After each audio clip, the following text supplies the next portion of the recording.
नमस्कार दोस्तों, YouTube channel पर आपका स्वागत है। इस वीडियो बनाने का मतलब यह है कि राम मंदिर ट्रस्ट के अध्यक्ष चंपत राय जी ने जिनको निमंत्रण भेजा है या जिनको राम मंदिर के उद्घाटन में बुलाया है, उनके नामों की घोषणा कर दी है।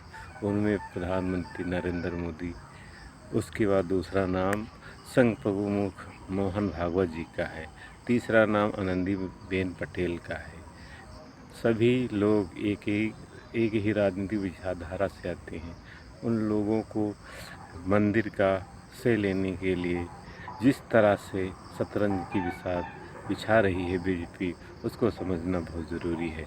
बीजेपी का पूरा ध्यान केवल सरकार चलाने पर और कैसे सत्ता का प्रयोग किया जाए, सत्ता में कैसे बना रहा जाए, इस पर सारा ध्यान है। बीजेपी यह नहीं सोच रही है कि देश का विकास के लिए बेरोज़गारों को रोज़गार, और जो महंगाई लगातार बढ़ रही है, जो बैकवर्ड, जो बीच का मिडिल क्लास था, उसको ख़त्म करके अत्यंत गरीब बना दिया जा रहा है, इस पर उसका ध्यान नहीं है। या फिर ध्यान होगा तो उसकी सोच में यह नहीं आता होगा कि बैकवर्ड को उनको आवश्यकता है। दूसरी बात, जो कंपनी मालिक होते हैं उनको श्रमिक चाहिए। सस्ता श्रम जब मिलेगा, मिडिल क्लास नहीं होगा। मिडिल क्लास वो होता है जो थोड़ा सा सक्षम होता है, बात कहने में मुखर रहता है, जो लेबर वर्क रहता है। सरकार केवल लेबर वर्क पैदा करने पर ध्यान दे रही है। वह यह नहीं चाहती कि सब लोग जो सामाजिक जिम्मेदारी होती है उसको सरकार उठाए, उसका निजीकरण कर रही है। मंदिर का निर्माण हुआ है, उसमें उद्घाटन में धार्मिक लोगों को बुलाना चाहिए, राजनीतिक लोगों को नहीं बुलाना चाहिए था।